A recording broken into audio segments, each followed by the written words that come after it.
ਸਵਾਗਤ ਹੈ ਤੁਹਾਡਾ ਸਾਡੇ ਚੈਨਲ ਐਨਕੇ ਪੰਜਾਬੀ ਕਹਾਣੀਆਂ ਦੇ ਵਿੱਚ। ਅੱਜ ਫਿਰ ਅਸੀਂ ਤੁਹਾਡੇ ਲਈ ਇੱਕ ਹੋਰ ਕਹਾਣੀ ਲੈ ਕੇ ਆਏ ਹਾਂ। ਉਮੀਦ ਹੈ ਤੁਹਾਨੂੰ ਪਸੰਦ ਆਵੇਗੀ।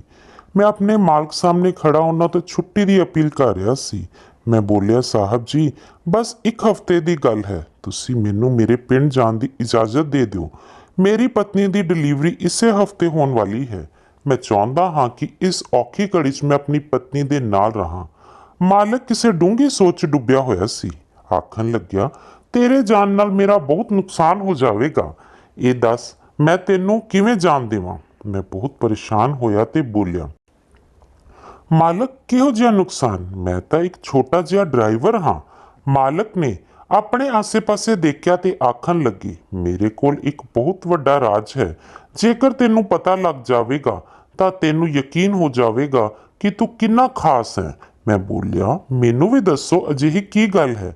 ਮਾਲਕ ਆਖਣ ਲੱਗਿਆ, ਤੂੰ ਆਪਣੇ ਬੱਚੇ ਦੀ ਡਿਲੀਵਰੀ ਤੋਂ ਫ੍ਰੀ ਹੋ ਜਾ। ਜਦੋਂ ਤੂੰ ਵਾਪਸ ਆਏਗਾ ਤਾਂ ਮੈਂ ਤੈਨੂੰ ਕੁਝ ਜ਼ਰੂਰੀ ਗੱਲਾਂ ਦੱਸਾਂਗਾ। ਅੱਜ ਤੋਂ ਪਹਿਲਾਂ ਮਾਲਕ ਨੇ ਕਦੇ ਮੇਰੇ ਨਾਲ ਇਸ ਤਰ੍ਹਾਂ ਕੋਈ ਗੱਲ ਨਹੀਂ ਕੀਤੀ ਸੀ। ਮੈਨੂੰ ਤਾਂ ਹੁਣ ਮਾਲਕ ਦੀਆਂ ਗੱਲਾਂ ਜਾਣਨ ਦੀ ਚਾਹਤ ਵੱਧ ਗਈ ਸੀ। ਮੈਂ ਬੋਲਿਆ, ਮਾਲਕ, ਇਸ ਤਰ੍ਹਾਂ ਤਾਂ ਮੈਨੂੰ ਚੈਨ ਨਹੀਂ ਆਵੇਗਾ। ਮੈਂ ਆਪਣੇ ਪਿੰਡ ਚਲਾ ਤਾਂ ਜਾਵਾਂਗਾ, ਪਰ ਮੈਂ ਤੁਹਾਡੀਆਂ ਗੱਲਾਂ ਸੋਚ ਕੇ ਪਰੇਸ਼ਾਨ ਹੁੰਦਾ ਰਵਾਂਗਾ। ਜੇਕਰ ਤੁਸੀਂ ਮੈਨੂੰ ਜਾਣ ਤੋਂ ਪਹਿਲਾਂ ਸਾਰੀਆਂ ਗੱਲਾਂ ਦੱਸ ਦਿੰਦੇ। ਮਾਲਕ ਬੋਲਿਆ, ਰਾਕੇਸ਼, ਮੈਂ ਖੁਦ ਕੁਝ ਗੱਲਾਂ ਦੀ ਜਾਂਚ ਪੜਤਾਲ ਕਰਨੀ ਹੈ, ਫਿਰ ਸਭ ਕੁਝ ਤੇਰੇ ਸਾਹਮਣੇ ਲੈ ਆਵਾਂਗਾ। ਤੂੰ ਮੇਰੇ ਨਾਲ ਵਾਅਦਾ ਕਰ ਕਿ ਤੂੰ ਬਹੁਤ ਛੇਤੀ ਵਾਪਸ ਆਵੇਂਗਾ। ਮੈਂ ਮਾਲਕ ਨਾਲ ਵਾਅਦਾ ਕੀਤਾ ਤੇ ਆਪਣੇ ਕਮਰੇ 'ਚ ਆ ਕੇ ਆਪਣਾ ਥੋੜਾ ਜਿਹਾ ਸਮਾਨ ਪੈਕ ਕਰਨ ਲੱਗਿਆ। ਪਰ ਅਜੇ ਤੱਕ ਮੇਰੇ ਦਿਮਾਗ 'ਚ ਮਾਲਕ ਦੀਆਂ ਗੱਲਾਂ ਚੱਲ ਰਹੀਆਂ ਸਨ। ਪਤਾ ਨਹੀਂ ਉਹ ਮੈਨੂੰ ਕੀ ਕਹਿਣਾ ਚਾਹੁੰਦੇ ਸਨ। ਮੈਂ ਆਪਣੇ ਦਿਮਾਗ ਦੇ ਘੋੜੇ ਬਹੁਤ ਭਜਾਏ, ਪਰ ਮੈਨੂੰ ਕੁਝ ਵੀ ਸਮਝ ਨਹੀਂ ਆ ਰਿਹਾ ਸੀ। ਮੈਂ ਇੱਕ ਮਾਮੂਲੀ ਜਿਹਾ ਡਰਾਈਵਰ ਸੀ। ਇਸ ਤੋਂ ਇਲਾਵਾ ਮਾਲਿਕ ਦੀ ਜ਼ਿੰਦਗੀ 'ਚ ਮੇਰਾ ਕੋਈ ਵੀ ਅਜਿਹਾ ਰੋਲ ਨਹੀਂ ਸੀ। ਮੈਂ ਆਪਣਾ ਸਿਰ ਝਟਕਿਆ ਤੇ ਬੋਲਿਆ ਕਿ ਮੈਨੂੰ ਇਹਨਾਂ ਵੱਡੇ ਲੋਕਾਂ ਦੀਆਂ ਗੱਲਾਂ ਤੇ ਧਿਆਨ ਨਹੀਂ ਦੇਣਾ ਚਾਹੀਦਾ। ਮੈਨੂੰ ਤਾਂ ਫਿਲਹਾਲ ਆਪਣੇ ਹੋਣ ਵਾਲੇ ਬੱਚੇ ਤੇ ਪਤਨੀ ਬਾਰੇ ਸੋਚਣਾ ਚਾਹੀਦਾ ਹੈ। ਮਾਲਕ ਨੇ ਮੇਰੇ ਹੱਥ ਤੇ ਮੇਰੀ ਪੂਰੇ ਮਹੀਨੇ ਦੀ ਤਨਖਾਹ ਰੱਖ ਦਿੱਤੀ ਸੀ। ਮੈਂ ਛੇਤੀ ਆਪਣੇ ਪਿੰਡ ਜਾਣਾ ਚਾਹੁੰਦਾ ਸੀ। ਮੈਂ ਸ਼ਾਮ ਦੀ ਬੱਸ 'ਚ ਬੈਠਿਆ ਤੇ ਸਵੇਰ ਤੱਕ ਆਪਣੇ ਪਿੰਡ ਪਹੁੰਚ ਗਿਆ ਸੀ। ਮੇਰੀ ਪਤਨੀ ਮੈਨੂੰ ਦੇਖ ਕੇ ਬਹੁਤ ਖੁਸ਼ ਹੋਈ। ਆਖਣ ਲੱਗੀ ਕਿ ਇਹ ਦਿਨ ਮੇਰੇ ਲਈ ਬਹੁਤ ਮੁਸ਼ਕਲ ਹੈ। ਮੈਂ ਤੁਹਾਡਾ ਬਹੁਤ ਬੇਸਬਰੀ ਨਾਲ ਇੰਤਜ਼ਾਰ ਕਰ ਰਹੀ ਸੀ। ਮੈਂ ਮੁਸਕਰਾਇਆ ਤੇ ਕਿਹਾ ਕਿ ਮੈਂ ਆ ਗਿਆ ਹਾਂ, ਸਭ ਠੀਕ ਹੋ ਜਾਵੇਗਾ। ਮੇਰੇ ਮਾਤਾ-ਪਿਤਾ ਵੀ ਬੱਚੇ ਦੇ ਆਉਣ ਦੀ ਖੁਸ਼ੀ 'ਚ ਬਹੁਤ ਖੁਸ਼ ਸਨ। ਮੇਰੀ ਛੁੱਟੀ ਦਾ ਤੀਜਾ ਦਿਨ ਸੀ। ਮੇਰੀ ਪਤਨੀ ਦੀ ਹਾਲਤ ਖਰਾਬ ਹੋ ਗਈ। ਉਸਨੂੰ ਹਸਪਤਾਲ ਲੈ ਕੇ ਗਏ, ਜਿੱਥੇ ਮੇਰੀ ਬੱਚੀ ਦਾ ਜਨਮ ਹੋਇਆ। ਇਹ ਮੇਰੀ ਜ਼ਿੰਦਗੀ ਦਾ ਸਭ ਤੋਂ ਖੂਬਸੂਰਤ ਦਿਨ ਸੀ। ਸਾਰੇ ਖੁਸ਼ ਸਨ। 2 ਦਿਨ ਤੱਕ ਤਾਂ ਮੈਂ ਆਪਣੀ ਬੇਟੀ 'ਚ ਅਜਿਹਾ ਗੁਆਚਿਆ ਕਿ ਮੈਨੂੰ ਆਸ-ਪਾਸ ਦਾ ਕੁਝ ਵੀ ਹੋਸ਼ ਨਹੀਂ ਸੀ। ਫਿਰ ਮੇਰੇ ਦਿਮਾਗ 'ਚ ਮੇਰੇ ਮਾਲਿਕ ਦੀਆਂ ਗੱਲਾਂ ਘੁੰਮਣ ਲੱਗੀਆਂ। ਮੈਂ ਸੋਚਿਆ ਕਿ ਜਿਸ ਕੰਮ ਲਈ ਆਇਆ ਸੀ ਉਹ ਤਾਂ ਪੂਰਾ ਹੋ ਗਿਆ ਹੈ। ਕਿਉਂ ਨਾ ਮੈਂ ਹੁਣ ਵਾਪਸ ਚਲਾ ਜਾਵਾਂ। ਹੋ ਸਕਦਾ ਹੈ ਮਾਲਕ ਨੇ ਮੇਰੇ ਨਾਲ ਕੋਈ ਬਹੁਤ ਜ਼ਰੂਰੀ ਗੱਲ ਕਰਨੀ ਹੋਵੇ। ਇਹ ਸੋਚ ਕੇ ਮੈਂ ਵਾਪਸ ਦਾ ਪ੍ਰੋਗਰਾਮ ਬਣਾ ਲਿਆ। ਮੇਰੀ ਪਤਨੀ ਮੇਰੇ ਇਸ ਤਰ੍ਹਾਂ ਛੇਤੀ ਵਾਪਸੀ ਤੇ ਬਹੁਤ ਗੁੱਸਾ ਹੋਈ ਸੀ, ਪਰ ਫਿਰ ਮੈਂ ਉਸ ਨੂੰ ਸਮਝਾਇਆ ਕਿ ਤੂੰ ਉਦਾਸ ਨਾ ਹੋ, ਮੈਂ ਇੱਕ ਜ਼ਰੂਰੀ ਕੰਮ ਲਈ ਜਾ ਰਿਹਾ ਹਾਂ, ਬਹੁਤ ਛੇਤੀ ਵਾਪਸ ਆ ਜਾਵਾਂਗਾ। ਮੈਂ ਮਾਲਕ ਦੇ ਘਰ ਪਹੁੰਚਿਆ ਤਾਂ ਮੈਨੂੰ ਅਜੀਬ ਤੇ ਉਦਾਸ ਜਿਹਾ ਮਾਹੌਲ ਮਹਿਸੂਸ ਹੋਇਆ। ਮੇਰਾ ਦਿਲ ਬਹੁਤ ਘਬਰਾ ਗਿਆ ਸੀ। ਮੈਂ ਸੋਚਿਆ ਕਿ ਸ਼ਾਇਦ ਮੈਂ ਆਪਣੀ ਬੇਟੀ ਨੂੰ ਛੱਡ ਕੇ ਆਇਆ ਹਾਂ, ਇਸ ਲਈ ਮੇਰਾ ਦਿਲ ਉਦਾਸ ਹੈ। ਮੈਂ ਘਰ ਦੇ ਅੰਦਰ ਗਿਆ ਤਾਂ ਚੌਕੀਦਾਰ ਆਖਣ ਲੱਗਿਆ ਕਿ ਰਾਕੇਸ਼, ਮਾਲਕ ਦੀ ਮੌਤ ਹੋ ਗਈ ਹੈ। ਮੈਂ ਹੈਰਾਨੀ ਨਾਲ ਚੌਕੀਦਾਰ ਵੱਲ ਦੇਖਿਆ, ਕਿਉਂਕਿ ਮੈਂ ਉਸਦਾ ਇਹਨਾਂ ਸ਼ਬਦਾਂ ਤੇ ਯਕੀਨ ਨਹੀਂ ਕਰ ਸਕਦਾ ਸੀ। ਮੈਂ ਕਿਹਾ ਕਿ ਤੂੰ ਆਪਣੇ ਹੋਸ਼ 'ਚ ਤਾਂ ਹੈ? ਕਿਹੋ ਜਿਹੀਆਂ ਗੱਲਾਂ ਕਰ ਰਿਹਾ ਹੈ? ਚੌਕੀਦਾਰ ਆਖਣ ਲੱਗਿਆ ਕਿ ਹੁਣ ਤੂੰ ਇਹ ਨਾ ਆਖੀਂ ਕਿ ਤੈਨੂੰ ਇਸ ਬਾਰੇ ਕੁਝ ਪਤਾ ਨਹੀਂ ਹੈ। ਮਾਲਕ ਦੀ ਮੌਤ ਦੀ ਖਬਰ ਸੁਣ ਮੇਰੀਆਂ ਅੱਖਾਂ 'ਚ ਹੰਝੂ ਆ ਗਏ। ਉਹ ਕਿੰਨੇ ਚੰਗੇ ਇਨਸਾਨ ਸਨ। ਉਹ ਆਪਣੇ ਨੌਕਰਾਂ ਦਾ ਇੰਨਾ ਖਿਆਲ ਰੱਖਦੇ ਸਨ। ਸੱਚ ਆਖਾਂ ਤਾਂ ਉਹਨਾਂ ਦਾ ਚਿਹਰਾ ਮੇਰੀਆਂ ਅੱਖਾਂ ਦੇ ਸਾਹਮਣੋਂ ਹਟਦਾ ਹੀ ਨਹੀਂ ਸੀ। ਚੌਂਕੀਦਾਰ ਨੇ ਦੱਸਿਆ ਕਿ ਤੇਰੇ ਜਾਣ ਤੋਂ 2 ਦਿਨ ਬਾਅਦ ਹੀ ਉਹਨਾਂ ਦੀ ਮੌਤ ਹੋ ਗਈ ਸੀ। ਜਿਸ ਦਿਨ ਉਹਨਾਂ ਦੀ ਮੌਤ ਹੋਈ ਉਹ ਬਹੁਤ ਪਰੇਸ਼ਾਨ ਲੱਗ ਰਹੇ ਸਨ। ਸਾਰਾ ਦਿਨ ਇੱਥੇ ਉੱਥੇ ਟਹਿਲਦੇ ਰਹੇ ਸਨ। ਫਿਰ ਮੇਰੇ ਕੋਲ ਆਏ ਤੇ ਆਖਣ ਲੱਗੇ ਕਿ ਰਾਕੇਸ਼ ਦੀ ਕੋਈ ਖਬਰ ਹੈ। ਮੈਂ ਨਾਚ ਸਿਰ ਹਿਲਾ ਦਿੱਤਾ ਤਾਂ ਆਖਣ ਲੱਗੇ, ਚੰਗਾ, ਮੈਂ ਉਸ ਨੂੰ ਫੋਨ ਕਰਕੇ ਪੁੱਛਦਾ ਹਾਂ ਕਿ ਉਹ ਕਿੱਥੇ ਰਹਿ ਗਿਆ, ਅਜੇ ਤੱਕ ਵਾਪਸ ਕਿਉਂ ਨਹੀਂ ਆਇਆ। ਮੈਂ ਕਿਹਾ ਕਿ ਮਾਲਕ, ਉਸ ਨੂੰ ਗਏ ਅਜੇ ਸਿਰਫ 2 ਦਿਨ ਹੋਏ ਹਨ। ਮਾਲਕ ਨੇ ਆਪਣੀ ਜੇਬ ਚੋਂ ਮੋਬਾਈਲ ਕੱਢਿਆ ਤੇ ਤੈਨੂੰ ਫੋਨ ਕਰਦੇ ਰਹੇ, ਪਰ ਤੂੰ ਫੋਨ ਨਾ ਚੁੱਕਿਆ। ਉਹ ਬਹੁਤ ਪਰੇਸ਼ਾਨ ਹੋ ਗਏ ਸਨ। ਮੈਂ ਚੌਂਕੀਦਾਰ ਦੀਆਂ ਗੱਲਾਂ ਸੁਣ ਕੇ ਹੈਰਾਨ ਰਹਿ ਗਿਆ ਕਿ ਆਖਰ ਅਚਾਨਕ ਹੀ ਮਾਲਿਕ ਦੀ ਜ਼ਿੰਦਗੀ 'ਚ ਮੇਰੀ ਇਸ ਤਰ੍ਹਾਂ ਇੰਨੀ ਲੋੜ ਕਿਵੇਂ ਪੈ ਗਈ ਸੀ। ਉਹ ਮੇਰੇ ਵਾਪਸ ਆਉਣ ਲਈ ਬੇਚੈਨ ਕਿਉਂ ਹੋ ਗਏ ਸਨ। ਮੈਂ ਤੇ ਚੌਂਕੀਦਾਰ ਅਜੇ ਗੇਟ ਤੇ ਖੜੇ ਗੱਲਾਂ ਹੀ ਕਰ ਰਹੇ ਸਨ ਕਿ ਇੱਕ ਨੌਕਰਾਨੀ ਆਈ ਤੇ ਆਖਣ ਲੱਗੀ ਕਿ ਰਾਕੇਸ਼, ਤੈਨੂੰ ਮਾਲਕਨ ਬੁਲਾ ਰਹੀ ਹੈ। ਮੈਂ ਸਿਰ ਹਿਲਾ ਦਿੱਤਾ ਤੇ ਨੌਕਰਾਨੀ ਦੇ ਪਿੱਛੇ ਚਲਾ ਗਿਆ। ਮਾਲਕਨ ਨੇ ਆਪਣੇ ਆਪ ਨੂੰ ਕੱਪੜੇ 'ਚ ਲਪੇਟ ਰੱਖਿਆ ਸੀ। ਮੈਨੂੰ ਦੇਖ ਮਾਲਕਨ ਆਖਣ ਲੱਗੀ ਕਿ ਰਾਕੇਸ਼, ਤੂੰ ਆਪਣੇ ਮਾਲਿਕ ਦੀ ਅਰਥੀ ਤੇ ਵੀ ਨਹੀਂ ਆਇਆ। ਮੈਂ ਕਿਹਾ ਕਿ ਮਾਲਕਨ, ਮੈਨੂੰ ਉਹਨਾਂ ਦੀ ਮੌਤ ਦੀ ਬਿਲਕੁਲ ਵੀ ਖਬਰ ਨਹੀਂ ਸੀ। ਮੈਨੂੰ ਤਾਂ ਹੁਣੇ ਹੀ ਗੇਟ ਤੇ ਚੌਂਕੀਦਾਰ ਨੇ ਦੱਸਿਆ ਤਾਂ ਮੈਨੂੰ ਬਹੁਤ ਦੁੱਖ ਹੋਇਆ ਕਿ ਉਸ ਸਮੇਂ ਮੈਂ ਇੱਥੇ ਨਹੀਂ ਸੀ।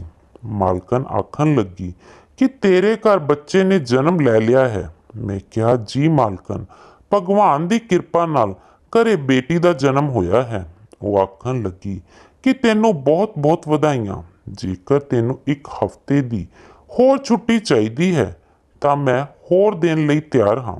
ਮੈਂ ਪੂਜਾ ਮਾਲਕਨ ਦੀਆਂ ਗੱਲਾਂ ਸੁਣ ਕੇ ਹੈਰਾਨ ਸੀ, ਕਿਉਂਕਿ ਉਹਨਾਂ ਦੇ ਘਰ 'ਚ ਮੇਰੀ ਡਿਊਟੀ ਸਿਰਫ ਇੰਨੀ ਸੀ ਕਿ ਮੈਂ ਮਾਲਕ ਨੂੰ ਘਰ ਤੋਂ ਦਫ਼ਤਰ ਤੇ ਦਫ਼ਤਰ ਤੋਂ ਘਰ ਛੱਡ ਦਿੰਦਾ ਸੀ। ਹੁਣ ਜਦੋਂ ਉਹ ਹੀ ਨਹੀਂ ਰਹੇ ਤਾਂ ਇਸ ਦਾ ਮਤਲਬ ਸੀ ਕਿ ਮੇਰੀ ਨੌਕਰੀ ਵੀ ਖਤਮ ਹੋ ਚੁੱਕੀ ਸੀ। ਮੈਂ ਬੋਲਿਆ ਕਿ ਮਾਲਕਨ, ਮੇਰਾ ਹੁਣ ਤਾਂ ਇੱਥੇ ਕੋਈ ਕੰਮ ਨਹੀਂ ਰਿਹਾ। ਮੈਂ ਵਾਪਸ ਆਪਣੇ ਪਿੰਡ ਚਲਾ ਜਾਵਾਂਗਾ ਤੇ ਉੱਥੇ ਕੋਈ ਕੰਮ ਲੱਭ ਲਵਾਂਗਾ। ਮੇਰੀ ਗੱਲ ਸੁਣ। ਮਾਲਕਨ ਆਖਣ ਲੱਗੀ ਕਿ ਤੂੰ ਇਹ ਕੀ ਆਖ ਰਿਹਾ ਹੈ ਰਾਕੇਸ਼, ਕਿ ਤੂੰ ਮਾਲਕ ਦੀ ਮੌਤ ਤੋਂ ਬਾਅਦ ਇਸ ਘਰ ਨੂੰ ਛੱਡ ਕੇ ਚਲਾ ਜਾਵੇਂਗਾ, ਕਿ ਤੇਰਾ ਕੰਮ ਬਸ ਉਹਨਾਂ ਤੱਕ ਹੀ ਸੀ। ਰਾਕੇਸ਼, ਬਾਕੀ ਕਿਸੇ ਨੌਕਰ ਨੇ ਵੀ ਨੌਕਰੀ ਛੱਡਣ ਦੀ ਗੱਲ ਨਹੀਂ ਆਖੀ, ਤਾਂ ਫਿਰ ਤੂੰ ਕਿਉਂ ਅਜਿਹਾ ਆਖ ਰਿਹਾ ਹੈ। ਮੈਂ ਬੋਲਿਆ ਕਿ ਮਾਲਕਨ, ਮੇਰਾ ਕੰਮ ਤਾਂ ਸਿਰਫ ਮਾਲਕ ਦਾ ਹੀ ਸੀ। ਹੁਣ ਮਾਲਕ ਹੀ ਨਹੀਂ ਰਹੇ ਤਾਂ ਮੈਂ ਇੱਥੇ ਰਹਿ ਕੇ ਕੀ ਕਰਾਂਗਾ। ਮਾਲਕਨ ਆਖਣ ਲੱਗੀ ਕਿ ਮੈਨੂੰ ਹੁਣ ਤੇਰੀ ਲੋੜ ਹੈ, ਤੂੰ ਇਹ ਕੰਮ ਛੱਡ ਕੇ ਨਾ ਜਾ। ਮੈਨੂੰ ਮਾਲਕਨ ਤੇ ਤਰਸ ਆ ਗਿਆ। ਇਸ ਲਈ ਮੈਂ ਇਰਾਦਾ ਕੀਤਾ ਕਿ ਜਦੋਂ ਤੱਕ ਮਾਲਕਨ ਨੂੰ ਮੇਰੀ ਲੋੜ ਹੈ ਮੈਂ ਇੱਥੇ ਰਹਾਂਗਾ। ਇਸ ਲਈ ਮੈਂ ਹਾਂ ਸਿਰ ਹਿਲਾ ਕੇ ਆਪਣੇ ਕਮਰੇ 'ਚ ਆ ਗਿਆ। ਮੈਨੂੰ ਮਾਲਕ ਦੀ ਮੌਤ ਕਾਰਨ ਬਹੁਤ ਸਦਮਾ ਲੱਗਿਆ ਸੀ ਤੇ ਉਹਨਾਂ ਬਾਰੇ ਹੀ ਸੋਚਦਾ ਰਿਹਾ ਕਿ ਆਖਰ ਉਹ ਮੈਨੂੰ ਕੀ ਆਖਣਾ ਚਾਹੁੰਦੇ ਸਨ। ਰਾਤ ਹੋਈ ਤਾਂ ਮੇਰਾ ਖਾਣਾ ਲੈ ਕੇ ਨੌਕਰਾਣੀ ਆਈ ਤੇ ਬੋਲੀ ਕਿ ਰਾਕੇਸ਼, ਮਾਲਕ ਤੈਨੂੰ ਬਹੁਤ ਯਾਦ ਕਰ ਰਹੇ ਸਨ। ਮੈਂ ਉਸ ਦੀ ਗੱਲ ਸੁਣ ਕੇ ਬੋਲਿਆ ਕਿ ਤੈਨੂੰ ਕਿਵੇਂ ਪਤਾ ਲੱਗਿਆ। ਉਹ ਆਖਣ ਲੱਗੀ ਕਿ ਮਰਨ ਤੋਂ 1 ਦਿਨ ਪਹਿਲਾਂ ਉਹ ਮੈਥੋਂ ਪੁੱਛ ਰਹੇ ਸੀ ਕਿ ਰਾਕੇਸ਼ ਕਦੋਂ ਤੱਕ ਆਵੇਗਾ। ਤਾਂ ਮੈਂ ਕਿਹਾ ਕਿ ਮੈਨੂੰ ਨਹੀਂ ਪਤਾ। ਤਾਂ ਫਿਰ ਉਹ ਪੁੱਛਣ ਲੱਗੀ ਕਿ ਰਾਕੇਸ਼ ਕਿਹੋ ਜਿਹਾ ਆਦਮੀ ਹੈ। ਤਾਂ ਮੈਂ ਕਿਹਾ ਕਿ ਉਹ ਇੱਕ ਚੰਗਾ ਇਨਸਾਨ ਹੈ, ਆਪਣੇ ਕੰਮ ਤੱਕ ਮਤਲਬ ਰੱਖਦਾ ਹੈ, ਕਿਸੇ ਨਾਲ ਕੋਈ ਗੱਲਬਾਤ ਨਹੀਂ ਕਰਦਾ। ਇੰਨੀ ਗੱਲ ਆਖ ਜਦੋਂ ਨੌਕਰਾਨੀ ਕਮਰੇ 'ਚੋਂ ਬਾਹਰ ਜਾਣ ਲੱਗੀ ਤਾਂ ਮੈਂ ਪੁੱਛਿਆ ਕਿ ਕੁਝ ਹੋਰ ਜਾਣਦੀ ਹੈ ਕਿ ਉਹ ਮੇਰੇ ਬਾਰੇ ਕਿਉਂ ਪੁੱਛ ਰਹੇ ਸਨ। ਉਹ ਨਾਚ ਸਿਰ ਹਿਲਾ ਕੇ ਖਾਣਾ ਰੱਖ ਕੇ ਚਲੀ ਗਈ। ਮੈਂ ਖਾਣਾ ਖਾ ਕੇ ਬਿਸਤਰ ਤੇ ਪੈ ਗਿਆ। ਛੇਤੀ ਹੀ ਮੈਨੂੰ ਗੂੜੀ ਨੀਂਦ ਆ ਗਈ। ਰਾਤ ਨੂੰ ਮਾਲਕ ਮੇਰੇ ਸੁਪਨੇ 'ਚ ਆਏ ਤੇ ਉਹ ਆਖਣ ਲੱਗੇ ਕਿ ਰਾਕੇਸ਼, ਛੇਤੀ ਉੱਠ ਤੇ ਮੇਰੇ ਕਮਰੇ 'ਚ ਜਾ, ਉੱਥੇ ਇੱਕ ਚੀਜ਼ ਤੇਰਾ ਇੰਤਜ਼ਾਰ ਕਰ ਰਹੀ ਹੈ। ਮੈਂ ਹੜਬੜਾ ਕੇ ਉੱਠਿਆ। ਮੇਰਾ ਪੂਰਾ ਸਰੀਰ ਪਸੀਨੇ ਨਾਲ ਭਿੱਜ ਗਿਆ ਸੀ। ਮੈਂ ਸੋਚਿਆ ਕਿ ਮਾਲਕ ਇਸ ਤਰ੍ਹਾਂ ਮੇਰੇ ਸੁਪਨੇ 'ਚ ਕਿਵੇਂ ਆ ਸਕਦੇ ਹਨ ਤੇ ਮੈਂ ਮਾਲਕ ਦੇ ਕਮਰੇ 'ਚ ਇਸ ਵੇਲੇ ਕਿਵੇਂ ਜਾ ਸਕਦਾ ਹਾਂ। ਮੈਂ ਪਾਣੀ ਪੀਤਾ ਤੇ ਕਮਰੇ 'ਚ ਟਹਿਲਣ ਲੱਗਿਆ ਤੇ ਸੋਚਣ ਲੱਗਿਆ ਕਿ ਮਾਲਕ ਮੇਰੇ ਸੁਪਨੇ 'ਚ ਕਿਉਂ ਆਏ ਤੇ ਕਮਰੇ 'ਚ ਜਾਣ ਦਾ ਕਿਉਂ ਕਿਹਾ। ਮੈਂ ਮਾਲਕ ਦੇ ਕਮਰੇ 'ਚ ਨਹੀਂ ਜਾ ਸਕਦਾ ਸੀ ਕਿਉਂਕਿ ਉੱਥੇ ਤਾਂ ਵਿਧਵਾ ਮਾਲਕਨ ਸੀ ਜੋ ਦੁਖੀ ਸੀ। ਫਿਰ ਮੈਂ ਸੋਚਿਆ ਕਿ ਸ਼ਾਇਦ ਅੱਜ ਸਾਰਾ ਦਿਨ ਮਾਲਕ ਬਾਰੇ ਗੱਲਾਂ ਹੋਣ ਕਰਕੇ ਅੱਜ ਉਹਨਾਂ ਨੂੰ ਸੁਪਨੇ 'ਚ ਦੇਖ ਲਿਆ। ਇਸ ਲਈ ਸੁਪਨੇ ਦਾ ਸੱਚਾਈ ਨਾਲ ਕੋਈ ਲੈਣਾ ਦੇਣਾ ਨਹੀਂ ਹੈ। ਜਦੋਂ ਸਵੇਰ ਹੋਈ ਤਾਂ ਮੈਂ ਆਪਣੀ ਪਤਨੀ ਪੂਨਮ ਨੂੰ ਫੋਨ ਕੀਤਾ ਤਾਂ ਉਹ ਮੇਰੀ ਆਵਾਜ਼ ਸੁਣ ਰੋਣ ਲੱਗੀ ਤੇ ਆਖਣ ਲੱਗੀ ਕਿ ਤੁਸੀਂ ਇੰਨੀ ਜਲਦੀ ਕਿਉਂ ਆ ਗਏ। ਤੁਹਾਡੀ ਬੇਟੀ ਪੂਰੀ ਰਾਤ ਨਹੀਂ ਸੌਂਦੀ। ਮੇਰੇ ਇਕੱਲੇ ਤੋਂ ਇਹ ਨਹੀਂ ਸੰਭਾਲੀ ਜਾਂਦੀ। ਤੁਸੀਂ ਹੀ ਆ ਕੇ ਇਸ ਨੂੰ ਸੰਭਾਲੋ। ਫਿਰ ਜਦੋਂ ਮੈਂ ਉਸ ਨੂੰ ਆਪਣੇ ਮਾਲਕ ਦੀ ਮੌਤ ਬਾਰੇ ਦੱਸਿਆ ਤਾਂ ਉਹ ਬਹੁਤ ਉਦਾਸ ਹੋ ਗਈ ਤੇ ਕਹਿਣ ਲੱਗੀ ਕਿ ਅਚਾਨਕ ਉਹਨਾਂ ਦੀ ਮੌਤ ਕਿਵੇਂ ਹੋ ਗਈ। ਮੈਂ ਉਸ ਨੂੰ ਦੱਸਿਆ ਕਿ ਮੈਨੂੰ ਵੀ ਇਸ ਬਾਰੇ ਇੱਥੇ ਆ ਕੇ ਹੀ ਪਤਾ ਲੱਗਿਆ ਹੈ, ਪਰ ਇੱਕ ਗੱਲ ਮੈਨੂੰ ਬਹੁਤ ਤੰਗ ਕਰ ਰਹੀ ਹੈ ਕਿ ਉਹ ਮੇਰੇ ਨਾਲ ਕੋਈ ਜ਼ਰੂਰੀ ਗੱਲ ਕਰਨਾ ਚਾਹੁੰਦੇ ਸਨ, ਪਰ ਮੌਤ ਨੇ ਉਹਨਾਂ ਨੂੰ ਇੰਨਾ ਸਮਾਂ ਨਹੀਂ ਦਿੱਤਾ। ਫਿਰ ਮੈਂ ਪੂਨਮ ਨੂੰ ਆਪਣੇ ਸੁਪਨੇ ਬਾਰੇ ਦੱਸਿਆ ਤਾਂ ਉਹ ਹੈਰਾਨ ਰਹਿ ਗਈ ਤੇ ਆਖਣ ਲੱਗੀ ਕਿ ਰਾਕੇਸ਼, ਮੁਰਦੇ ਇੰਜ ਹੀ ਕਿਸੇ ਦੇ ਸੁਪਨੇ 'ਚ ਨਹੀਂ ਆਉਂਦੇ। ਜ਼ਰੂਰ ਉਹ ਤੁਹਾਨੂੰ ਕੁਝ ਕਹਿਣਾ ਚਾਹੁੰਦੇ ਹੋਣਗੇ। ਤੁਹਾਨੂੰ ਆਪਣੇ ਮਾਲਿਕ ਦੇ ਕਮਰੇ ਜਾਣਾ ਚਾਹੀਦਾ ਸੀ। ਮੈਂ ਕਿਹਾ ਕਿ ਪੂਨਮ, ਤੂੰ ਕਿਹੋ ਜਿਹੀਆਂ ਗੱਲਾਂ ਕਰ ਰਹੀ ਹੈ। ਮਾਲਕਨ ਆਪਣੇ ਕਮਰੇ 'ਚ ਹੁੰਦੀ ਹੈ ਤੇ ਅਜਿਹੇ 'ਚ ਮਾਲਕ ਦੇ ਕਮਰੇ 'ਚ ਜਾਣਾ ਚੰਗੀ ਗੱਲ ਨਹੀਂ ਹੈ। ਫਿਰ ਉਹ ਬੋਲੀ ਕਿ ਤੁਸੀਂ ਆਪਣੇ ਸੁਪਨੇ ਬਾਰੇ ਮਾਲਕਨ ਨੂੰ ਦੱਸ ਦਿਓ, ਸ਼ਾਇਦ ਉਹ ਤੁਹਾਡੀ ਕੋਈ ਮਦਦ ਕਰ ਸਕੇ। ਮੈਂ ਕਿਹਾ ਕਿ ਹਾਂ, ਹੁਣ ਅਜਿਹਾ ਹੀ ਕੁਝ ਕਰਨਾ ਹੋਵੇਗਾ। ਐਨੇ ਨੂੰ ਨੌਕਰਾਨੀ ਆਈ ਤੇ ਕਹਿਣ ਲੱਗੀ ਕਿ ਮਾਲਕਨ ਨੇ ਤੁਹਾਨੂੰ ਗੱਡੀ ਕੱਢਣ ਲਈ ਕਿਹਾ ਹੈ। ਮੈਂ ਹਾਂ ਸਿਰ ਹਿਲਾਇਆ ਤੇ ਫੋਨ ਬੰਦ ਕਰਕੇ ਕਮਰੇ 'ਚੋਂ ਬਾਹਰ ਆ ਗਿਆ। ਮੈਂ ਗੱਡੀ ਸਟਾਰਟ ਕੀਤੀ ਤਾਂ ਮਾਲਕ ਆ ਕੇ ਬੈਠ ਗਈ ਤੇ ਕਹਿਣ ਲੱਗੀ, ਦਫ਼ਤਰ ਵੱਲ ਚੱਲੋ। ਮੈਂ ਗੱਡੀ ਦਫ਼ਤਰ ਵੱਲ ਮੋੜ ਲਈ। ਰਸਤੇ 'ਚ ਮਾਲਕਨ ਪੁੱਛਣ ਲੱਗੀ ਕਿ ਰਾਕੇਸ਼, ਤੂੰ ਕਿੰਨਾ ਪੜ੍ਹਿਆ ਲਿਖਿਆ ਹੈ। ਇਹ ਇੱਕ ਅਜਿਹਾ ਸਵਾਲ ਸੀ ਜੋ ਅੱਜ ਤੱਕ ਮਾਲਕ ਨੇ ਵੀ ਮੇਰੇ ਤੋਂ ਨਹੀਂ ਪੁੱਛਿਆ ਸੀ। ਮੈਂ ਕਿਹਾ, ਮਾਲਕਨ, ਮੈਂ 10ਵੀਂ ਪਾਸ ਹਾਂ। ਤਾਂ ਮਾਲਕਨ ਬੋਲੀ ਕਿ ਰਾਕੇਸ਼, ਤੇਰੇ ਮਾਲਕ ਮਰਨ ਤੋਂ ਪਹਿਲਾਂ ਅਜੀਬ ਜਿਹੀਆਂ ਗੱਲਾਂ ਕਰ ਰਹੇ ਸਨ। ਉਹ ਆਖ ਰਹੇ ਸਨ ਕਿ ਜੇਕਰ ਮੈਨੂੰ ਕੁਝ ਹੋ ਗਿਆ ਤਾਂ ਤੂੰ ਰਾਕੇਸ਼ ਤੇ ਭਰੋਸਾ ਕਰ ਲਵੀਂ। ਉਹ ਇੱਕ ਚੰਗਾ ਤੇ ਸ਼ਰੀਫ ਲੜਕਾ ਹੈ।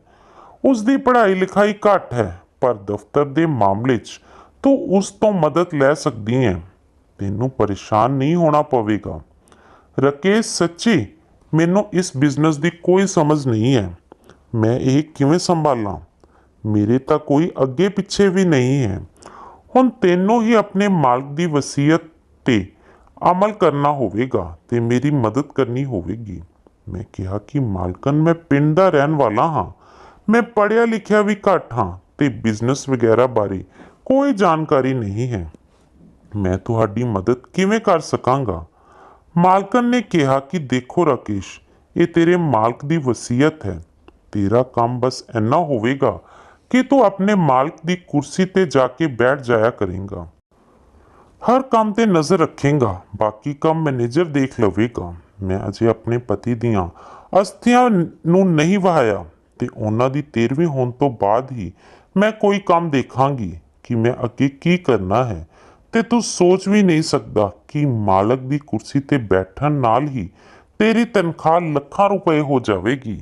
ਮੈਂ ਮਾਲਕਨ ਦੀ ਗੱਲ ਸੁਣ ਕੇ ਹੈਰਾਨ ਰਹਿ ਗਿਆ।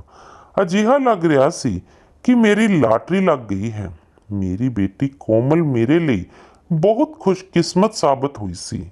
ਹੁਣ ਮਾਲਕਨ ਮੇਰੇ ਤੋਂ ਇਸ ਤਰ੍ਹਾਂ ਦੀ ਉਮੀਦ ਲਗਾ ਰਹੀ ਸੀ ਤਾਂ ਮੈਂ ਉਹਨਾਂ ਨੂੰ ਮਨਾ ਨਹੀਂ ਕਰ ਸਕਿਆ ਸੀ। ਉਹ ਮੇਰੇ ਨਾਲ ਦਫ਼ਤਰ ਗਈ ਤੇ ਉਹਨਾਂ ਨੇ ਸਾਰਿਆਂ ਨੂੰ ਸਮਝਾਇਆ ਸੀ ਕਿ ਅੱਜ ਤੋਂ ਰਾਕੇਸ਼ ਇਸ ਦਫ਼ਤਰ ਦਾ ਬੌਸ ਹੈ।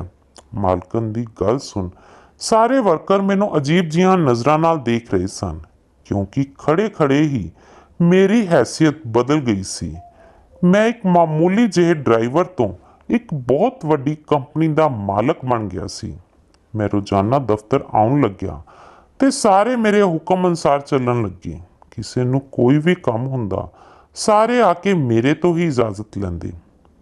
ਇਹ ਜ਼ਿੰਦਗੀ ਬਹੁਤ ਹਸੀਨ ਸੀ ਤੇ ਮੈਂ ਕਦੇ ਸੁਪਨੇ 'ਚ ਵੀ ਨਹੀਂ ਸੋਚਿਆ ਸੀ ਕਿ ਮੇਰੇ ਦਿਨ ਇਸ ਤਰ੍ਹਾਂ ਬਦਲ ਜਾਣਗੇ।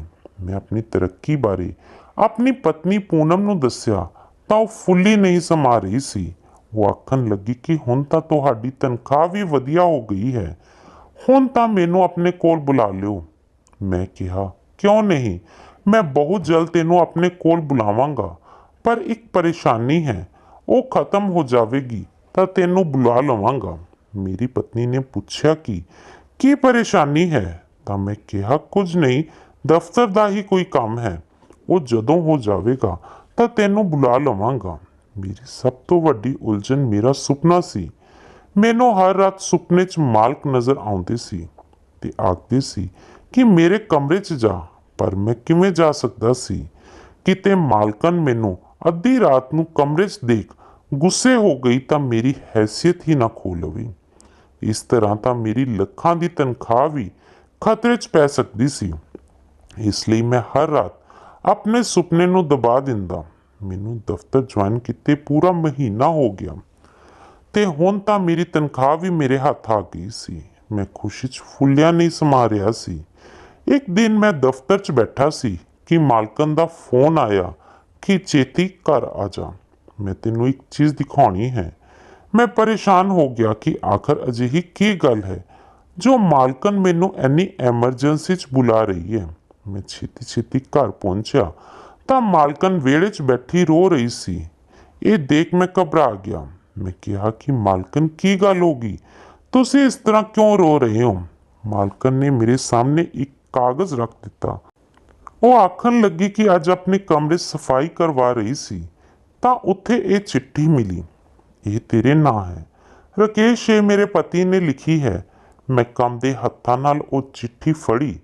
ਮਾਲਕਨ ਮੈਨੂੰ ਆਖਣ ਲੱਗੀ ਕਿ ਰਾਕੇਸ਼, ਛੇਤੀ ਚਿੱਠੀ ਪੜ੍ਹ ਕੇ ਦੱਸ ਇਸ 'ਚ ਕੀ ਲਿਖਿਆ ਹੈ ਤੇ ਮੇਰਾ ਪਤੀ ਤੈਨੂੰ ਅਜਿਹਾ ਕੀ ਕਹਿਣਾ ਚਾਹੁੰਦਾ ਸੀ ਕਿ ਉਹਨਾਂ ਨੂੰ ਚਿੱਠੀ ਦਾ ਸਹਾਰਾ ਲੈਣਾ ਪਿਆ। ਮੈਂ ਚਿੱਠੀ ਤੋਂ ਟੇਪ ਉਤਾਰੀ ਤੇ ਚਿੱਠੀ ਪੜ੍ਹੀ ਤਾਂ ਹੈਰਾਨ ਰਹਿ ਗਿਆ। ਇਸ 'ਚ ਲਿਖਿਆ ਸੀ ਕਿ ਰਾਕੇਸ਼, ਮੈਂ ਜਾਣਦਾ ਹਾਂ ਕਿ ਤੂੰ ਇੱਕ ਸ਼ਾਦੀशुदा ਆਦਮੀ ਹੈ ਤੇ ਬਹੁਤ ਛੇਤੀ ਤੇਰੇ ਘਰ ਇੱਕ ਬੱਚਾ ਵੀ ਹੋਣ ਵਾਲਾ ਹੈ, ਪਰ ਫਿਰ ਵੀ ਮੈਂ ਤੈਨੂੰ ਇੱਕ ਫਰਿਆਦ ਕਰਨਾ ਚਾਹੁੰਦਾ ਹਾਂ। ਰਾਕੇਸ਼, ਤੂੰ ਇੱਕ ਚੰਗਾ ਇਨਸਾਨ ਹੈ। ਮੈਂ ਤੇਰੇ ਬਾਰੇ ਬਹੁਤ ਛਾਣਬੀਨ ਕਰਵਾਈ ਤਾਂ ਤੇਰੇ 'ਚ ਕਿਸੇ ਤਰ੍ਹਾਂ ਦੀ ਕੋਈ ਬੁਰਾਈ ਨਹੀਂ ਨਿਕਲੀ। ਰਾਕੇਸ਼, ਤੈਨੂੰ ਪਤਾ ਨਹੀਂ, ਡਾਕਟਰ ਨੇ ਮੈਨੂੰ ਦੱਸਿਆ ਹੈ ਕਿ ਮੈਨੂੰ ਬਹੁਤ ਹੀ ਖਤਰਨਾਕ ਬਿਮਾਰੀ ਹੈ। ਮੈਂ ਬਹੁਤ ਹੀ ਜਲਦੀ ਇਸ ਦੁਨੀਆ ਤੋਂ ਚਲਾ ਜਾਵਾਂਗਾ। ਮੇਰੀ ਪਤਨੀ ਮੇਰੇ ਪਿੱਛੋਂ ਦੁਨੀਆ 'ਚ ਇਕੱਲੀ ਰਹਿ ਜਾਵੇਗੀ ਤੇ ਮੇਰੇ ਪਿੱਛੋਂ ਉਸਦਾ ਇੱਥੇ ਕੋਈ ਨਹੀਂ ਹੈ। ਅਜਿਹੇ 'ਚ ਮੇਰੀ ਤੇਰੇ ਅੱਗੇ ਇਹੀ ਫਰਿਆਦ ਹੈ ਕਿ ਤੂੰ ਮੇਰੀ ਪਤਨੀ ਨੂੰ ਇਕੱਲਾ ਨਾ ਛੱਡੀ, ਤੂੰ ਉਸ ਨਾਲ ਵਿਆਹ ਕਰ ਲਵੀਂ ਤੇ ਉਸ ਦਾ ਸਹਾਰਾ ਬਣ ਜਾਵੀਂ। ਮੈਂ ਤੇਰੇ ਤੋਂ ਬਿਨਾਂ ਕਿਸੇ ਹੋਰ ਤੇ ਭਰੋਸਾ ਨਹੀਂ ਕਰ ਸਕਦਾ ਕਿਉਂਕਿ ਮੇਰੀ ਪਤਨੀ ਬਹੁਤ ਭੋਲੀ ਤੇ ਸਿੱਧੀ ਸਾਦੀ ਹੈ। ਮੈਂ ਚਿੱਠੀ ਪੜ੍ਹ ਕੇ ਹੈਰਾਨ ਰਹਿ ਗਿਆ ਸੀ। ਸਮਝ ਨਹੀਂ ਆ ਰਿਹਾ ਸੀ ਕਿ ਮੈਂ ਕੀ ਕਰਾਂ ਤੇ ਕੀ ਨਾ ਕਰਾਂ। ਮਾਲਕਨ ਮੇਰੇ ਵੱਲ ਦੇਖਣ ਲੱਗੀ ਤੇ ਪੁੱਛਿਆ ਕਿ ਚਿੱਠੀ 'ਚ ਕੀ ਲਿਖਿਆ ਹੈ? ਮੈਨੂੰ ਦੱਸੋ, ਮੈਂ ਬਹੁਤ ਬੇਚੈਨ ਹਾਂ। ਹੁਣ ਜੇਕਰ ਮੈਂ ਮਾਲਕਨ ਨੂੰ ਆਪਣੇ ਮੂੰਹੋਂ ਇਹ ਸਭ ਕਹਿੰਦਾ ਤਾਂ ਸ਼ਾਇਦ ਉਹ ਮੇਰੇ ਤੇ ਵਿਸ਼ਵਾਸ ਨਾ ਕਰਦੀ। ਇਸ ਲਈ ਮੈਂ ਉਹ ਚਿੱਠੀ ਉਹ ਵੱਲ ਵਧਾ ਦਿੱਤੀ ਤੇ ਉੱਥੋਂ ਚਲਾ ਗਿਆ। ਮੈਂ ਸੋਚਣ ਲੱਗਿਆ ਕਿ ਸ਼ਾਇਦ ਸੁਪਨੇ 'ਚ ਆ ਕੇ ਮਾਲਕ ਮੈਨੂੰ ਇਹ ਕੁਝ ਆਖਣਾ ਚਾਹੁੰਦੇ ਸਨ, ਇਸ ਲਈ ਉਹ ਵਾਰ-ਵਾਰ ਮੇਰੇ ਸੁਪਨੇ 'ਚ ਆਉਂਦੇ ਸਨ। ਹੁਣ ਤਾਂ ਗੱਲ ਇਹ ਸੀ ਕਿ ਮੈਨੂੰ ਮਾਲਕ ਦੀ ਗੱਲ ਮੰਨਣੀ ਚਾਹੀਦੀ ਹੈ ਜਾਂ ਨਹੀਂ। ਮੈਂ ਆਪਣੀ ਪਤਨੀ ਨੂੰ ਕਿਵੇਂ ਧੋਖਾ ਦੇ ਸਕਦਾ ਹਾਂ? ਪਰ ਜੇਕਰ ਇਹ ਵਿਆਹ ਕਰ ਲਵਾਂਗਾ ਤਾਂ ਮੇਰੀ ਪਤਨੀ ਤੇ ਬੇਟੀ ਦੀ ਜ਼ਿੰਦਗੀ ਬਦਲ ਜਾਵੇਗੀ। ਮੈਂ ਸੋਚਿਆ ਕਿ ਦੇਖਦਾ ਹਾਂ ਕਿ ਮਾਲਕਨ ਇਸ ਚਿੱਠੀ ਬਾਰੇ ਕੀ ਕਹਿੰਦੇ ਹਨ। ਉਹਨਾਂ ਦਾ ਜਵਾਬ ਸੁਣ ਕੇ ਹੀ ਕੋਈ ਫੈਸਲਾ ਕਰਾਂਗਾ। ਰਾਤ ਹੋਈ ਤਾਂ ਨੌਕਰਾਨੀ ਮੇਰੇ ਕੋਲ ਆਈ ਤੇ ਬੋਲੀ, ਮਾਲਕਨ ਨੇ ਬੁਲਾਇਆ ਹੈ। ਮੈਂ ਵਿਹੜੇ 'ਚ ਗਿਆ ਤਾਂ ਮਾਲਕਨ ਉੱਥੇ ਬੈਠੀ ਸੀ। ਉਹ ਆਖਣ ਲੱਗੀ ਕਿ ਰਾਕੇਸ਼, ਤੂੰ ਆਪਣੇ ਮਾਲਕ ਦੀ ਵਸੀਅਤ ਬਾਰੇ ਕੀ ਸੋਚਿਆ ਹੈ? ਮੈਂ ਨਜ਼ਰਾਂ ਝੁਕਾਈ ਖੜਾ ਸੀ। ਮੈਂ ਕਿਹਾ ਕਿ ਮਾਲਕਨ, ਮੈਂ ਤੁਹਾਡੇ ਬਾਰੇ ਅਜਿਹਾ ਕੁਝ ਸੋਚ ਵੀ ਨਹੀਂ ਸਕਦਾ। ਮਾਲਕਨ ਬੋਲੀ ਕਿ ਰਾਕੇਸ਼, ਮੈਂ ਵੀ ਆਪਣੀ ਜ਼ਿੰਦਗੀ 'ਚ ਕਿਸੇ ਦੂਜੇ ਆਦਮੀ ਨੂੰ ਨਹੀਂ ਲਿਆ ਸਕਦੀ। ਮੈਂ ਆਪਣੇ ਪਤੀ ਨੂੰ ਬਹੁਤ ਪਿਆਰ ਕੀਤਾ ਸੀ, ਪਰ ਹੁਣ ਮੈਂ ਮਜਬੂਰ ਹਾਂ। ਤੂੰ ਦੱਸ ਮੈਂ ਕੀ ਕਰਾਂ? ਮੈਂ ਮਰਦੇ ਮਰ ਜਾਵਾਂਗੀ, ਪਰ ਆਪਣੇ ਪਤੀ ਦੀ ਵਸੀਅਤ ਨੂੰ ਹਰ ਹਾਲ 'ਚ ਪੂਰਾ ਕਰਾਂਗੀ। ਮੈਂ ਇਸ ਰਿਸ਼ਤੇ ਲਈ ਰਾਜੀ ਹਾਂ। ਤੂੰ ਦੱਸ ਕਿ ਤੂੰ ਰਾਜੀ ਹੈ? ਮੈਂ ਮਾਲਕਨ ਵੱਲ ਦੇਖਿਆ ਤਾਂ ਅੱਜ ਉਹਨਾਂ ਨੇ ਚਿਹਰਾ ਨਹੀਂ ਢੱਕਿਆ ਹੋਇਆ ਸੀ।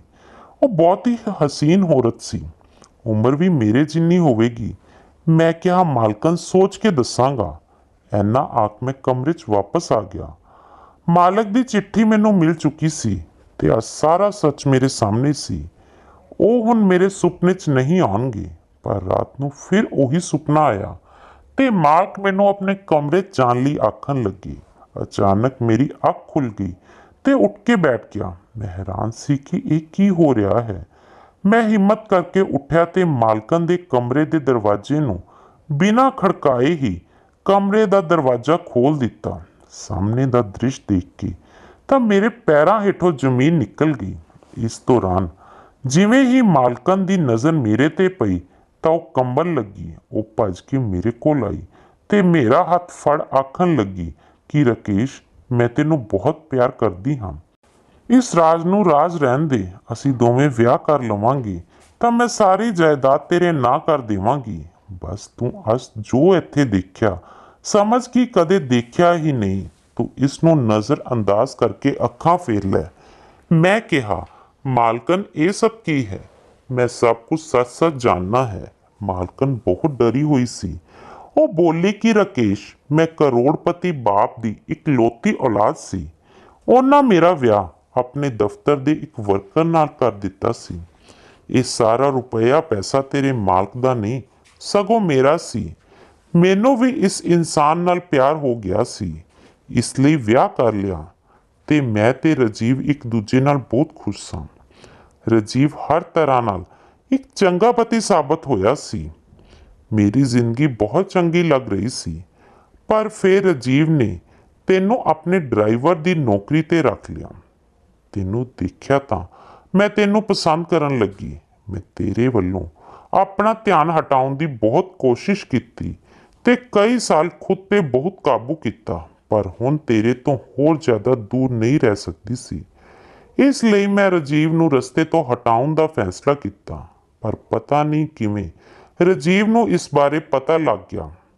ਉਹ ਤੇਰੇ ਨਾਲ ਗੱਲ ਕਰਨਾ ਚਾਹੁੰਦਾ ਸੀ ਤੇ ਤੈਨੂੰ ਨੌਕਰੀ 'ਚੋਂ ਕੱਢਣਾ ਚਾਹੁੰਦਾ ਸੀ। ਮੈਂ ਤੈਨੂੰ ਖੁਦ ਤੋਂ ਦੂਰ ਨਹੀਂ ਕਰ ਸਕਦੀ ਸੀ। ਇਸ ਲਈ ਤੇਰੇ ਜਾਣ ਤੋਂ ਬਾਅਦ ਮੈਂ ਰਾਜੀਵ ਦੇ ਖਾਣੇ 'ਚ ਅਜਿਹੀ ਦਵਾਈ ਮਿਲਾਉਣੀ ਸ਼ੁਰੂ ਕਰ ਦਿੱਤੀ ਜਿਸ ਨਾਲ ਉਸ ਦਾ ਸਰੀਰ ਬੇਜਾਨ ਹੋ ਕੇ ਰਹਿ ਗਿਆ ਸੀ। ਤੂੰ ਨਹੀਂ ਜਾਣਦਾ ਕਿ ਇਸ ਦੁਨੀਆ 'ਚ ਪੈਸੇ ਨਾਲ ਕੁਝ ਵੀ ਹੋ ਸਕਦਾ ਹੈ। ਇਸ ਲਈ ਮੈਂ ਕੁਝ ਲੋਕਾਂ ਨੂੰ ਬਹੁਤ ਜ਼ਿਆਦਾ ਪੈਸੇ ਦਾ ਲਾਲਚ ਦੇ ਕੇ ਆਪਣੇ ਨਾਲ ਮਿਲਾ ਲਿਆ ਸੀ ਤੇ ਰਾਜੀਵ ਦੀ ਮੌਤ ਦਾ ਨਾਟਕ ਕੀਤਾ। ਇਸ ਸਮੇਂ ਤੱਕ ਰਾਜੀਵ ਨੂੰ ਮੈਂ ਦਵਾਈਆਂ ਰਾਹੀਂ ਬੇਹੋਸ਼ ਕਰ ਰੱਖਿਆ ਸੀ। ਸਾਰਿਆਂ ਨੇ ਉਸ ਦੀ ਲਾਸ਼ ਦੇਖੀ ਸੀ, ਪਰ ਮੈਂ ਰਾਜੀਵ ਨੂੰ ਸਾੜਨ ਨਹੀਂ ਦਿੱਤਾ ਸੀ, ਕਿਉਂਕਿ ਐਨ ਮੌਕੇ ਤੇ ਮੈਨੂੰ ਪਤਾ ਲੱਗਿਆ ਕਿ ਮੇਰੀ ਸਾਰੀ ਜਾਇਦਾਦ ਰਾਜੀਵ ਦੇ ਨਾਂ ਹੈ ਤੇ ਉਸਨੇ ਆਪਣੀ ਵਸੀਅਤ 'ਚ ਲਿਖਿਆ ਹੈ ਕਿ ਉਸ ਦੇ ਮਰਨ ਤੋਂ ਬਾਅਦ ਇਹ ਸਾਰੀ ਜਾਇਦਾਦ ਅਨਾਥਾਂ ਨੂੰ ਦੇ ਦਿੱਤੀ ਜਾਵੇ। ਮੈਂ ਅਜਿਹਾ ਕਦੇ ਨਹੀਂ ਹੋਣ ਦੇਣਾ ਚਾਹੁੰਦੀ ਸੀ। ਮੈਨੂੰ ਆਪਣੀ ਦੌਲਤ ਵੀ ਚਾਹੀਦੀ ਸੀ। ਮਾਲਕਨ ਦੀਆਂ ਇਹ ਗੱਲਾਂ ਸੁਣ ਮੈਂ ਹੈਰਾਨ ਰਹਿ ਗਿਆ। ਸਾਹਮਣੇ ਮਾਲਕ ਨੂੰ ਦੇਖ ਕੇ ਮੈਂ ਬਹੁਤ ਪਰੇਸ਼ਾਨ ਵੀ ਹੋ ਰਿਹਾ ਸੀ। ਮਾਲਕਨ ਨੇ ਮਾਲਕ ਨੂੰ ਕਿਹਾ ਕਿ ਮੇਰੀ ਜਾਇਦਾਦ ਵਾਪਸ ਮੇਰੇ ਨਾਂ ਕਰ ਦਿਓ, ਫਿਰ ਮੈਂ ਖੁਦ ਹੀ ਵਸੀਅਤ ਬਦਲ ਦੇਵਾਂਗੀ। ਪਰ ਇਹ ਮੰਨਦੇ ਹੀ ਨਹੀਂ। ਪਰ ਰਾਕੇਸ਼, ਤੂੰ ਇੰਨੀ ਰਾਤ ਨੂੰ ਮੇਰੇ ਕਮਰੇ 'ਚ ਕੀ ਲੈਣ ਆਇਆ ਸੀ? ਮੈਂ ਕਿਹਾ ਕਿ ਮਾਲਕਨ, ਮੈਂ ਜਦੋਂ ਤੋਂ ਇੱਥੇ ਵਾਪਸ ਆਇਆ ਹਾਂ, ਹਰ ਰਾਤ ਮਾਲਕ ਮੇਰੇ ਸੁਪਨੇ 'ਚ ਆਉਂਦਾ ਸੀ ਤੇ ਆਖਦਾ ਸੀ ਕਿ ਛੇਤੀ ਮੇਰੇ ਕਮਰੇ 'ਚ ਆ। ਇਸ ਲਈ ਅੱਜ ਮੈਂ ਇੱਥੇ ਆ ਹੀ ਗਿਆ। ਮਾਲਕਨ ਬੋਲੀ ਕਿ ਤੇਰਾ ਕੀ ਫੈਸਲਾ ਹੈ? ਮੈਂ ਕਿਹਾ ਕਿ ਮਾਲਕਨ, ਤੁਸੀਂ ਮਾਲਕ ਨੂੰ ਮੈਨੂੰ ਸੌਂਪ ਦਿਓ, ਫਿਰ ਮੈਂ ਤੁਹਾਡੇ ਨਾਲ ਵਿਆਹ ਕਰ ਲਵਾਂਗਾ। ਮੈਂ ਸੋਚਿਆ ਕਿ ਇੱਕ ਅਜਿਹਾ ਆਦਮੀ ਜਿਸ ਦੀ ਮਦਦ ਖੁਦ ਭਗਵਾਨ ਕਰਨਾ ਚਾਹੁੰਦਾ ਹੈ ਤੇ ਜਿਸ ਬਾਰੇ ਮੈਨੂੰ ਹਰ ਰਾਤ ਸੁਪਨੇ ਦਾ ਇਸ਼ਾਰਾ ਦਿੰਦਾ ਹੈ, ਉਸ ਨੂੰ ਮੈਂ ਇੰਝ ਹੀ ਤੜਫਦਾ ਕਿਵੇਂ ਛੱਡ ਦੇਵਾਂ। ਮਾਲਕਨ ਨੇ ਮਾਲਕ ਨੂੰ ਮੇਰੇ ਹਵਾਲੇ ਕਰ ਦਿੱਤਾ ਸੀ। ਮੈਂ ਮਾਲਕ ਨੂੰ ਆਪਣੇ ਕੋਲ ਰੱਖਿਆ ਤੇ ਕੁਝ ਹੀ ਦਿਨਾਂ ਚੰਗਾ ਭਲਾ ਕਰ ਦਿੱਤਾ। ਉਹਨਾਂ ਆਪਣੀ ਜਾਨ ਬਚਾਉਣ ਲਈ ਮੇਰਾ ਧੰਨਵਾਦ ਕੀਤਾ। ਮੈਂ ਵਾਪਸ ਆਪਣੇ ਪਿੰਡ ਜਾਣ ਲੱਗਿਆ ਤਾਂ ਮਾਲਕ ਨੇ ਮੈਨੂੰ ਇਨਾਮ ਦੇ ਤੌਰ ਤੇ 10 ਲੱਖ ਰੁਪਏ ਦਿੱਤੇ, ਜੋ ਮੈਂ ਲੈਣ ਤੋਂ ਮਨਾ ਕਰ ਦਿੱਤੇ। ਪਰ ਜਦ ਉਹਨਾਂ ਨੇ ਜ਼ਬਰਦਸਤੀ ਕੀਤੀ ਤਾਂ ਮੈਨੂੰ ਲੈਣੇ ਹੀ ਪਏ। ਮਾਲਕ ਨੇ ਆਪਣੀ ਸਾਰੀ ਜਾਇਦਾਦ ਮਾਲਕਨ ਦੇ ਨਾਂ ਕਰ ਦਿੱਤੀ ਤੇ ਉਹਨਾਂ ਨੂੰ ਤਲਾਕ ਦੇ ਕੇ ਉਹਨਾਂ ਦੀ ਜ਼ਿੰਦਗੀ ਚੋਂ ਹਮੇਸ਼ਾ ਲਈ ਬਾਹਰ ਚਲੇ ਗਏ। ਹੁਣ ਮਾਲਕਨ ਇਕੱਲੀ ਹੀ ਰਹਿੰਦੀ ਹੈ। ਅਜਿਹੀ ਔਰਤ ਜੋ ਗੈਰ ਆਦਮੀ ਕਰਕੇ ਆਪਣੇ ਪਤੀ ਨਾਲ ਅਜਿਹਾ ਸਭ ਕੁਝ ਕਰ ਸਕਦੀ ਹੈ, ਉਸ ਨਾਲ ਅਜਿਹਾ ਹੀ ਹੋਣਾ ਚਾਹੀਦਾ ਸੀ। ਮੈਂ ਅੱਜ ਵੀ ਪਰੇਸ਼ਾਨ ਹੋ ਕੇ ਇਹ ਗੱਲਾਂ ਸੋਚਦਾ ਹਾਂ ਕਿ ਪਤਾ ਨਹੀਂ ਮਾਲਕ ਦੀਆਂ ਅਜਿਹੀਆਂ ਕਿਹੜੀਆਂ ਚੰਗਿਆਈਆਂ ਉਹਨਾਂ ਦੇ ਕੰਮ ਆਈਆਂ, ਜਿਸ ਕਰਕੇ ਭਗਵਾਨ ਨੇ ਉਹਨਾਂ ਦੀ ਮਦਦ ਕੀਤੀ ਸੀ। ਫਿਰ ਮੈਂ ਸੋਚਿਆ ਕਿ ਸਿਆਣੇ ਸੱਚ ਹੀ ਆਖਦੇ ਹਨ ਕਿ ਮਾਰਨ ਵਾਲੇ ਤੋਂ ਵੱਡਾ ਬਚਾਉਣ ਵਾਲਾ ਹੁੰਦਾ ਹੈ। ਦੋਸਤੋ, ਜੇਕਰ ਤੁਹਾਨੂੰ ਸਾਡੀ ਕਹਾਣੀ ਵਧੀਆ ਲੱਗੀ ਤਾਂ ਇਸ ਨੂੰ ਲਾਈਕ ਕਰਨਾ ਤੇ ਸ਼ੇਅਰ ਕਰਨਾ। ਧੰਨਵਾਦ।